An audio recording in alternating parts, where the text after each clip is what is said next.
Hiya, my name is Philip Rackham. I'm a person with a learning difficulty and disabled people. All I've got to say is they want to save money and money and money. And do they care about disabled people? No! So we've all got to stick up, we've got to stick together. Thank you very much.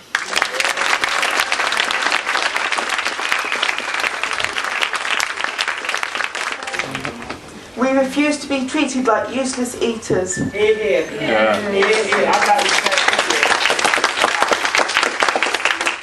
In an inaccessible society, coping with disability is hard work, whether or not we do wage work as well, and we all contribute.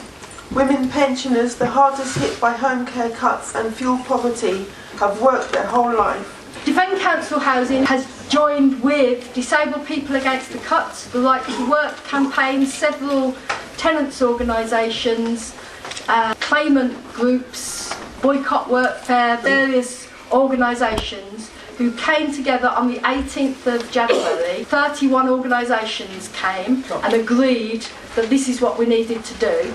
We need to stop these benefit cuts, and the most effective way of doing that is by linking us all together in a united campaign to demand benefit justice. There's no mandate for what they're doing. It's a complete onslaught that is both, they're using, if you like, economic arguments as the excuse, but really it's a war on the poorest and most vulnerable. But we've got an intent to form a federation, a kind of cross-region federation of these small groups of tenant-led activists. Yeah. The most important thing that we've achieved really is to provide people with hope. I think a lot of people have sat in isolation and worried, really worried, being able to support each other and really bring this to a halt. They can't get us all, you know. We are bigger than them, we're stronger than them, and if we stand by each other...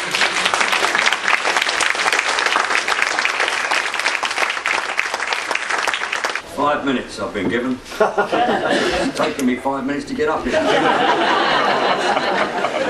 And this government, make no mistake, is the most vicious anti-working class government that we've had since Baldwin in the 1920s. Make no mistake about it.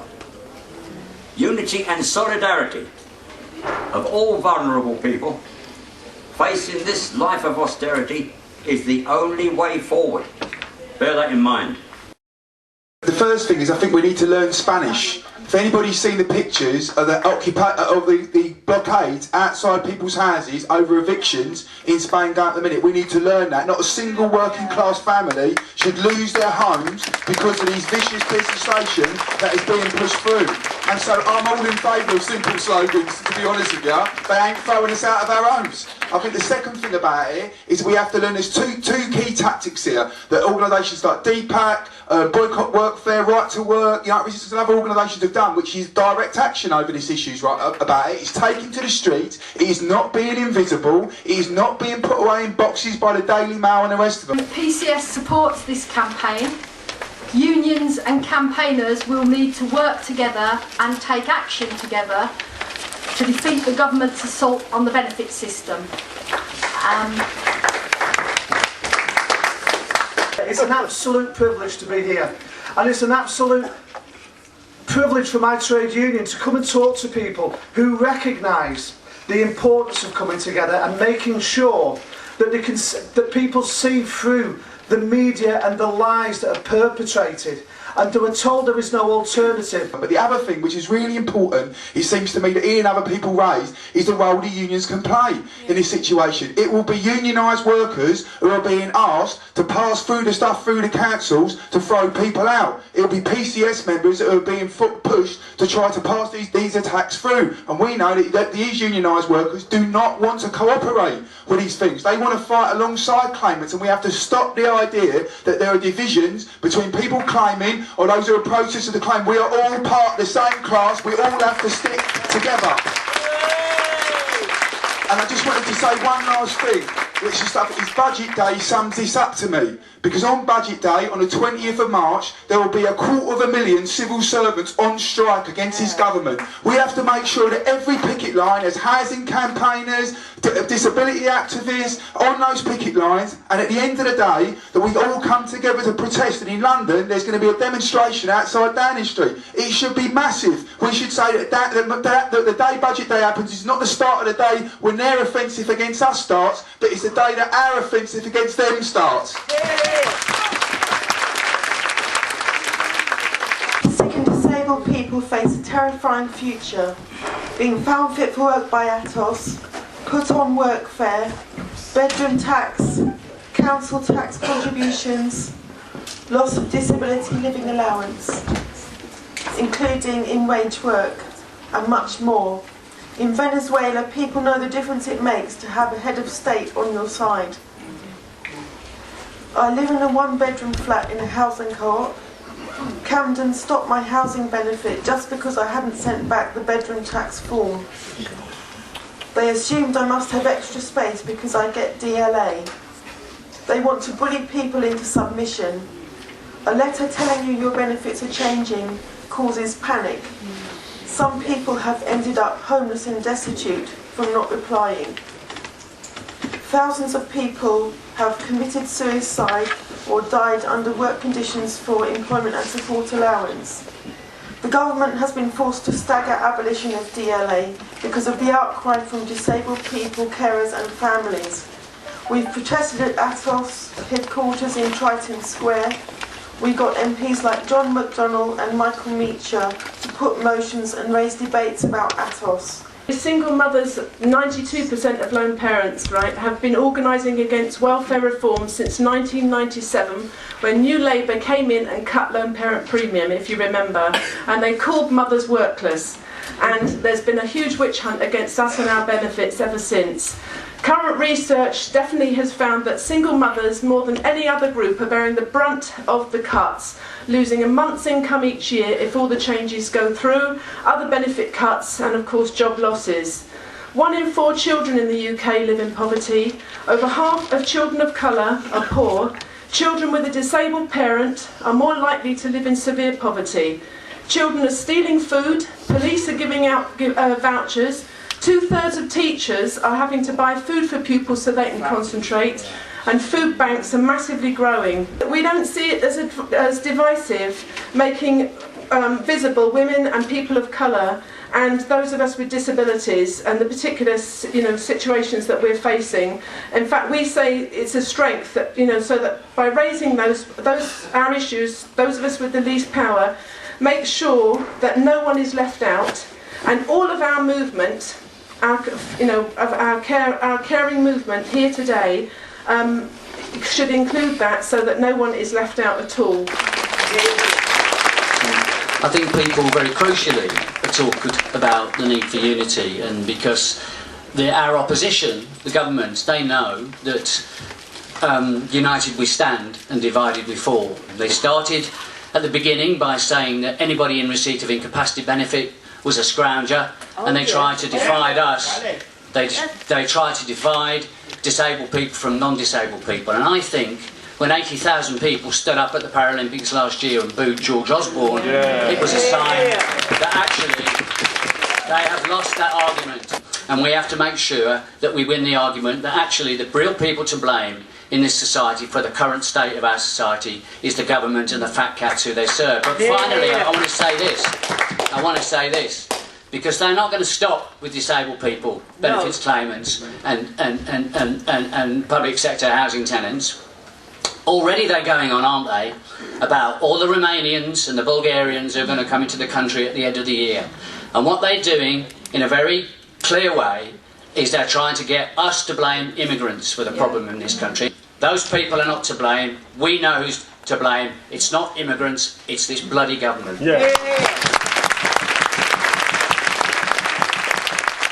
I was reading a case study the other day of somebody the other side of the river in Gateshead who's going to be left with about £30 a week to spend on food and electricity and gas and other luxuries like that that we ought to have learnt to have done without by now.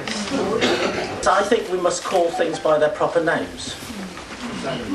Some aspects of universal credit will be a benefit reform. the bedroom tax is a benefit cut. It is not a reform. These are the reasons that they give. One is that the spare bedroom tax will force people to go out to work, because the only reason that I don't have paid employment is because I have a spare bedroom. The fact that I have a disability, the fact that I have recurring mental health problems, that doesn't matter. They're not real issues. The real issue is that I'm too comfortable because I have a spare room. £83 million with benefit changes and austerity cuts, £83 million per year is being taken out of the local economy in Newcastle alone. If you want more poor people to get work, if you want people on low wages to get more hours, how can you hope to achieve that by taking £83 million out of the local economy? The cost of living, the scandalous cost of domestic fuel, rent, mortgage repayments are the driving force taking the working people back to the days of the hungry 30s. Widespread poverty. The wealth gap is getting greater by the hour. London is becoming a haven for the super rich. Make no mistake. This coalition government, unelected, is waging an ideological class war to take back all the gains of the people over the past 68 years. And unfortunately they're winning. We've got to stop it. I think we have to ask the trade unions to get off their arses.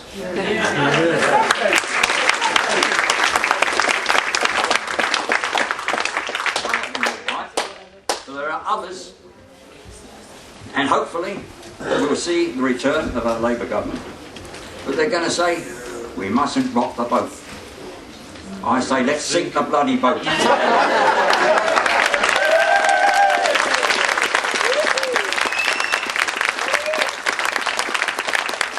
The other driver of housing benefit is rent convergence. Yeah. Beginning of next month, my rent goes up 5.25%. What does that mean? That means the housing benefit bill in Newcastle and Gateshead goes up 5.25%. And the only reason that it has to go up 5.25% is for the government to achieve convergence with the private rented sector. If we stopped that, if instead of having rents going up 1.5% in addition to CPI, if they just went up 1% regardless of what CPI was, then the housing benefit budget is going to come down. The Labour Party last week started a campaign against the bedroom tax. Don't care, not interested.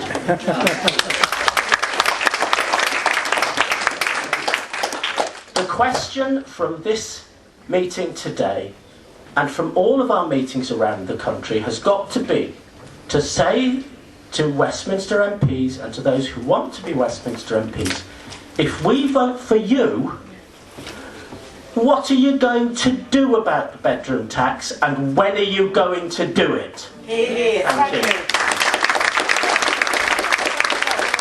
It's no good talking about it, it's no good unions saying, oh well, you know, we're going to check how we organise a general strike. We don't want to just check how we organise a general strike, we want to call a general strike. That's what a trade union leader should be doing. And we've got a clear message to any employer that wants to do it. Bring it in, we'll take a ballot, we'll get a mandate, we'll go on strike. We're not having workfare in our factories. And yes, we do know about the workfare that goes on in Greggs, but let me tell you stories about what happened when they tried to bring workfare into Greggs. Our shop steward says we ain't training them, put them on a proper training scheme, make sure they don't just get work experience but wage experience. Yeah. We stand up and we say no to workfare. And what we've got to take away from today's meeting is this. We take the message to people and we destroy the myths. We make people aware. It arises consciousness. It brings unity. It comes from communication, and what we do then is we take that message out loud and proud, and we make sure that people understand that the working class movement is on the move. We won't stop until this government's been brought down. Solidarity.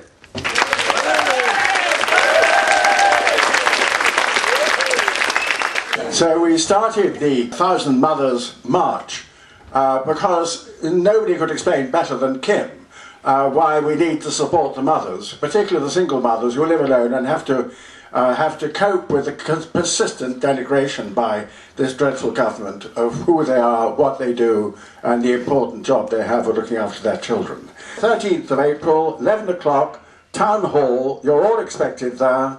I don't think this government has a single idea of what the meaning of fair is, so I have sent a Bible to 10 Downing Street, and I'm sending a dictionary to the Department of Work and Pensions.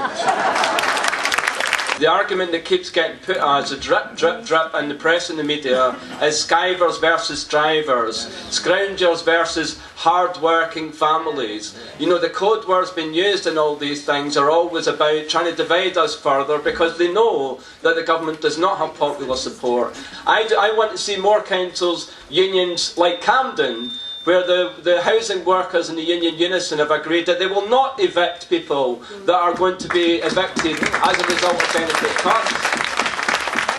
Yes, I'm a council tenant in the London Borough of Southwark, a man of 70 whose mother died at the age of 94 the other day. The council say they really feel for him and they've sent him a letter threatening him with eviction. They say we can't have single people living in a 3-bedroom flat. Well,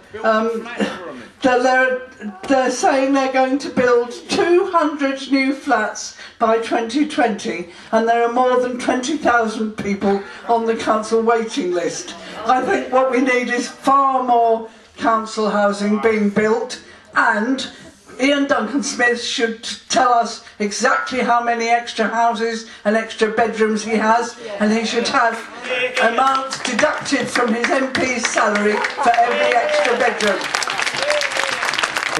The Bootle lot had organised a march and we heard about it, so we decided to make a banner and go in solidarity over to Bootle, and we marched with about 1,200 people, I think the police said, 1,200 people on a Wednesday afternoon through Bootle, and made a hell of a din outside the council. And then the following week we had our budget in Liverpool, and Stand Up in Bootle came and supported us, marched with us from our community centre in the Dingle where we've been meeting. And also in that interim period, a succession of other meetings sprang up. So now, after the Dingle kind of kicked off about 2 months ago, we've now got Central Liverpool, Granby, Garston, Speke, Norris Green, and then over the water, there's Wallasey and Birkenhead, and then outside of what's, you know, strictly speaking, Merseyside, I suppose, is Ormskirk and Knowsley. So that's in 2 months, and you know, some of these groups are more established than others, but we've got an intent to form a federation, a kind of cross-region federation of these small groups of tenant-led activists. Yeah. The most important thing that we've achieved really is to provide people with hope. I think a lot of people have sat in isolation and worried, really worried, being able to support each other and really bring this to a halt. They can't get us all, you know. We are bigger than them, we're stronger than them, and if we stand by each other,